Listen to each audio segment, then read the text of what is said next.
Hello and welcome to another video. I hope you doing great. Hope you're having a great day. It's Friday again, so looking forward to the Premier League weekend for the second match week. If you haven't done so, please subscribe to the channel. Really massively helps.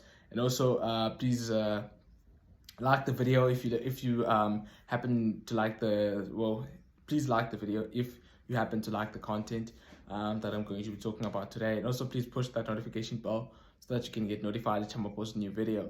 As I said, it's the weekend, so it's time for another Premier League match week. Yesterday I already talked about the Chelsea. Well, I already spoke about the Chelsea versus Tottenham game, the London derby, because that's the big game of the weekend. So, excuse me. I spoke about that and I mentioned my prediction. Excuse me again. I mentioned my predictions for the game and what I think is going to happen. A really good game of football. I'm going to be watching the game. And also, obviously, I've already said in the video there that if you have any comments about the video that I made about Chelsea versus Tottenham, if you would like to add a few points, you can comment in the comment section below of that video, so that I can kind of get back to you. Maybe we could have a debate. But today, for this video that I'm shooting right now, I want to talk about the other Premier League fixtures with regards to the Big Six, the traditional Big Six. As I've already said, I'm going to be talking mainly about the traditional Big Six: Arsenal, Tottenham, Man United, Man City, Liverpool, and Chelsea. So I'm going to talk about the 5 other fixtures that are going to take place. Well, is it 5? No, 4 other fixtures that are going to take place. Yeah, because 2 teams are involved in one game. Yeah, so I'll talk about the 4 other fixtures involving Man United, Liverpool, Man City, and Arsenal, because those teams don't play each other for this weekend. I've already talked about the Chelsea versus Tottenham fixture. So starting with Manchester City versus Bournemouth. We play Bournemouth this weekend at the Etihad, so it's our first home game of the Premier League season, of the new Premier League season. It's going to be Haaland's home debut. The stadium is going to be packed. The fans are going to be loud. Everyone is going to want to see Haaland bag his first goal, or his first goals at the Etihad. So really going to be a good game of football. In recent seasons, we've beaten Bournemouth quite convincingly when they've been in the Premier League. Obviously, they were relegated, I think, 2 seasons ago.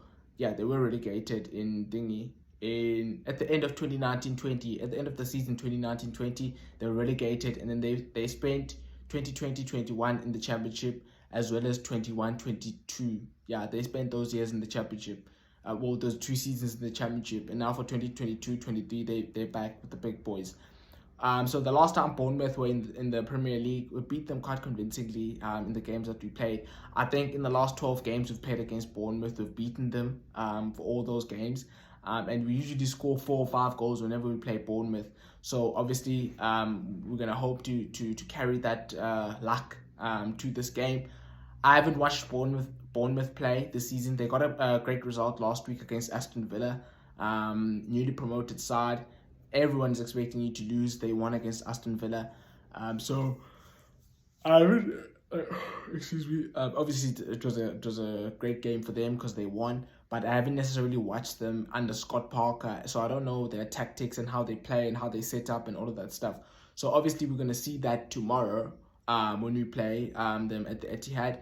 But I fully expect us to win. All our players except Calvin Phillips and Laporte and Cole Palmer, potentially, I think.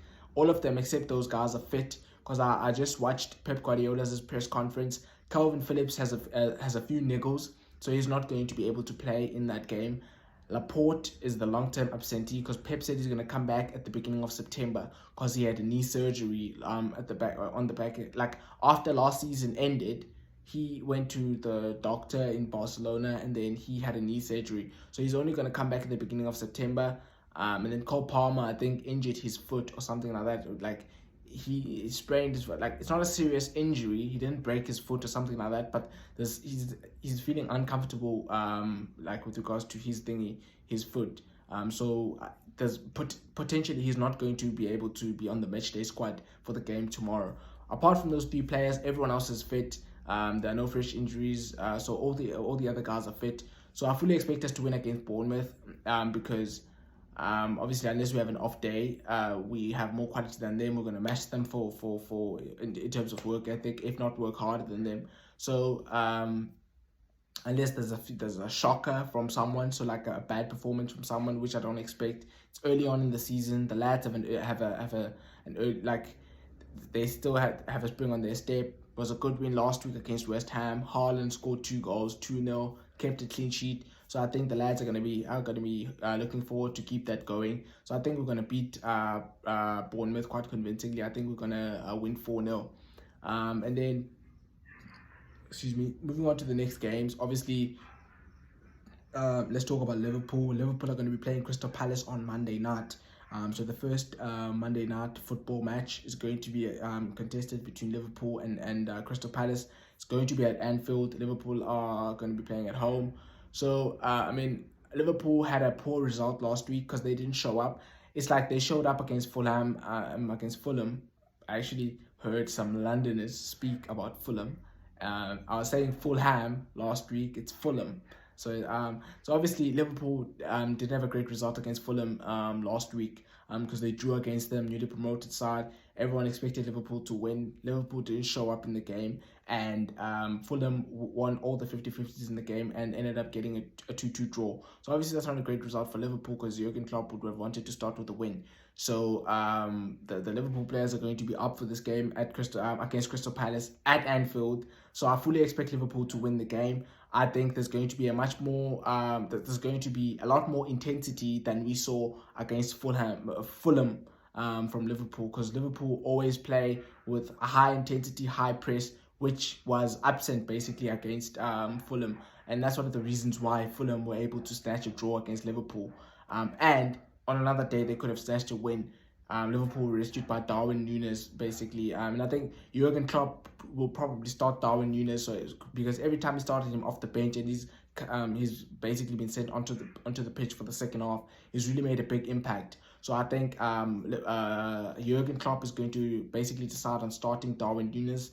I expect Liverpool to win, more especially because of the fact that it's at Anfield and Liverpool hardly lose any games there. They lost a game there last year when they really had injuries and all of that stuff.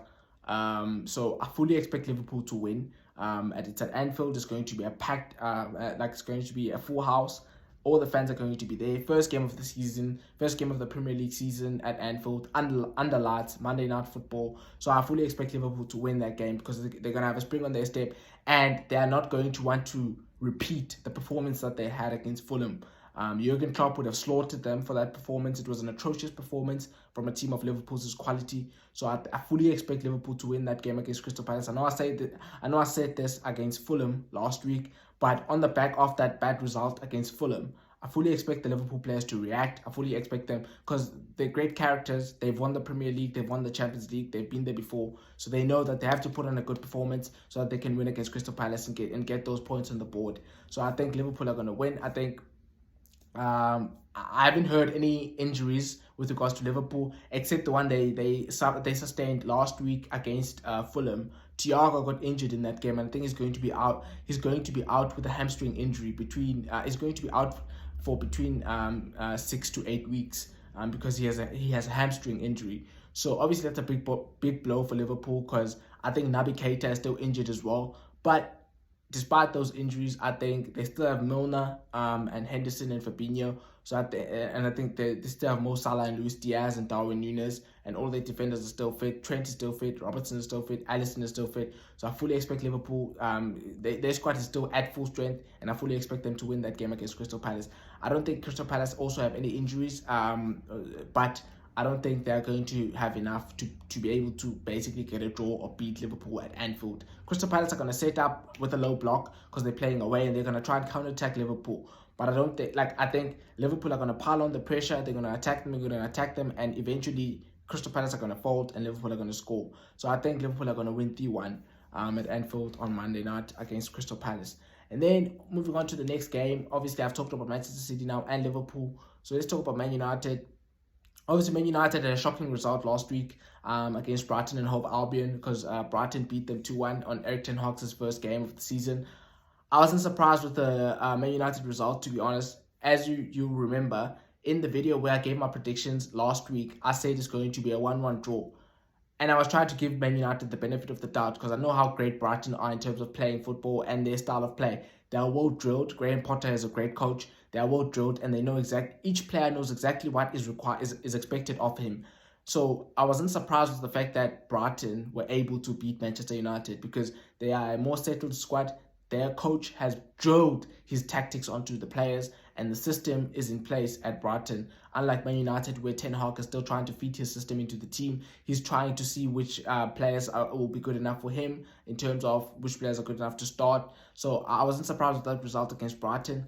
Obviously, this upcoming weekend, Man United play Brentford. Another tough fixture because Brentford are no mugs. Like Brentford are not an easy team to play against. Last season, especially at the Brentford Community Stadium in London, last season when we played there, we only won 1-0, and we scraped through that game. We could have drawn that game on another day because Brighton had a lot of chances.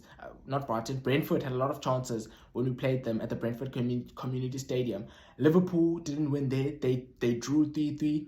Chelsea won just. I think it was they scraped to a win as well. So I think it's going to be a difficult game for Manchester United, especially judging from the performance they had against Brighton, where it looked like the players didn't know what was expected of them. They were all over the place. The midfield wasn't good enough. In the second half, they were better. And I think, obviously, another positive thing for them is that Cristiano Ronaldo might be able to start because he's had another week of training. He played last week against Brighton to sharpen up his match fitness. So I think possibly Man United could win the game, but I think it's going to be a tough game because Brentford are really a tough team to play against, especially when you play against them at home. And they just signed, I think he's called Mikkel Damsgaard or something. I think he's a Danish international who plays for Denmark. I think they've signed him from Italy, from the Italian Serie A. So I think Brentford are really a great team, and it's going to be a tough game for Man United. Man United have no fresh injury concerns. They haven't signed any new players, so probably I think the only thing that will change, maybe Erik ten Hag is going to drop either McTominay or Fred and then bring on Ronaldo into the team so that Eriksen can drop deeper into the midfield so they can pull the strings from the midfield position and then Ronaldo can play up top because they really lacked a presence when they played Brighton last week when Ronaldo was not on the pitch. As I said, they were better in the second half because Ronaldo came onto the pitch and they had a target man up top who could hold up the ball, and also the Brighton defenders had something to worry about because Ronaldo was on the pitch. And he was a presence as a striker for Manchester United. So I think, as I said, the only positive thing I can say about Man United is that Ronaldo potentially could start the game, and as a result, they could cause Brentford a few more problems than the problems they caused for Brighton last week. But apart from that, I think it's going to be a good game of football. It's going to be a tough game for Man United going away on Erik ten Hag's first away trip. I wouldn't be surprised if Brentford won the game. So, but I'm going to go for a 2-2 draw because I think Man United are still not settled at the moment. They look all over the place. It looks like some players don't know what their roles are in the team and all of that stuff. So I'm going to go for a 2-2 draw between Brentford and Man United. And then obviously I've talked about now 3 teams. The last game I think is the Arsenal one. Arsenal play against Arsenal play against Leicester. Now Leicester have had a slow transfer window to say the least. Sorry for that. It was itching because it actually always happens. But like Leicester have had quite a slow transfer window to say the least. They haven't signed any players as of yet. They've sold Kasper Schmeichel to thingy. They've sold Kasper Schmeichel to Lille, I think, or is it Nice? I'm not actually quite sure, but I think they've sold thingy. I think they've sold Kasper Schmeichel, their number 1 goalkeeper for the past few seasons, and then they also they haven't replaced him, so they haven't signed any players to replace him. So I think it's been a really slow transfer. I think they are linked at the moment with a goalkeeper, so I think they will sign a new goalkeeper. But I already think they already have their first choice in the team, and the goalkeeper that they're going to sign is going to be the reserve. But they haven't signed any further players. In fact, they haven't signed the goalkeeper. They are set to sign him because I think the contracts have already been agreed, but they haven't signed him as of yet. So they haven't signed any players. They still have the same squad they had last season, and they're trying to offload a few players, but they haven't been able to kind of do that. So I'm not actually quite sure with regards to what's happening with Leicester at the minute. So I'm really not confident on them. Last week they were good against Brentford because they were leading 2-0, but they conceded goals in the game, and as a result they had to they were pegged back by Brentford, and then the game ended up being a 2-2 draw. So I'm really concerned for Leicester. It looks like they're going to lose Wesley Fofana because Chelsea really want him, and I think they're willing to break the world record fee and pay more than £80 million for him. And then Newcastle were there were a few whispers from the journalists that I listened to with regards to transfers. David Ornstein and Fabrizio Romano saying that Newcastle are interested in James Maddison. I think Arsenal are also still interested in Thingy. Arsenal are also still interested in Yuri Tillemans. Because he has a year left on his contract, and he hasn't signed a new contract with Leicester as of yet. So there's a good chance that he's going to leave. But I think Arsenal are looking to first sell players before they can buy Yuri Tillemans, because they have to pay a transfer fee for him, and then they have to obviously pay his wages. So I think Leicester are in a bit of a tricky situation at the minute, because they haven't signed any players because they have no money. Because I think the signings they made last season have not worked out for them, and therefore they have to raise money before they can buy more players. So I think obviously they were good in some parts of the game last week against Brentford, but they ended up drawing 2-2. And Arsenal really looked good, to be honest, as they showed against Crystal Palace last week on the Friday night game, the opening game of the new Premier League season. They're really good for that first half an hour, even though Crystal Palace then had a few spells in the game where they were good, but then Arsenal ended up winning the game 2-0, and William Saliba was really good at the back for Arsenal. So I think that game against Crystal Palace would have helped Arsenal in terms of their fitness levels, and it would have improved their fitness levels. And the reason why I mentioned their fitness levels is because I think it's going to be relevant to the game that they're going to play against Leicester, because they're going to be able to sustain the levels of intensity that they showed against Crystal Palace for the first 30 minutes of the game. Maybe they're going to be able to sustain those fitness levels for a bit longer in the game against Leicester. So I fully back Arsenal to win, to be honest. I think they've really had a good transfer window, and they really look good. I was really impressed with them against Crystal Palace last week. Also, I was impressed with the fact that there were times in the game when they were on the back foot against Crystal Palace, and they weathered the storm, and they ended up winning the game 2-0. And that's a sign of a really good team, where you are able to not play well, but then still win convincingly. That's the most important thing. You have to suffer through the tough moments in the game, and then you have to basically capitalize on the opportunities that you get. And that's exactly what Arsenal did against Crystal Palace. So I was really impressed with Arsenal last week. And with the problems that I mentioned with regards to Leicester, I think Arsenal are going to win. But I think it's going to be a tough game for Arsenal. Even though it's going to be at the Emirates, I think, if I'm not mistaken. But I think it's going to be a tough game for Arsenal. Leicester are going to try and make it difficult, but I think Arsenal are going to win the game 2-1. And that brings us to the end of the video, because I've mentioned all the teams. Obviously, I did a separate video with regards to Chelsea versus Tottenham, which is the big game of the Premier League weekend, of this Premier League match week 2. It's playing on Sunday. And then I've mentioned all the other big 6 teams: Man United, Man City, Liverpool, Arsenal, which obviously they're not playing against one another, so I mentioned them individually. If you have any comments on the video, please comment in the section down below. And also maybe we could have a debate, or I would love to have a debate if you kind of have a few points to add to the points that to the points that I've basically mentioned in the video. And also, please, if you haven't done so, please subscribe to the channel. That really massively helps if you would do that. And also, please like the video if you like the content that I'm posting. That also really massively helps as well. Yeah, so thank you for watching the video, and stay tuned to get here. Peace.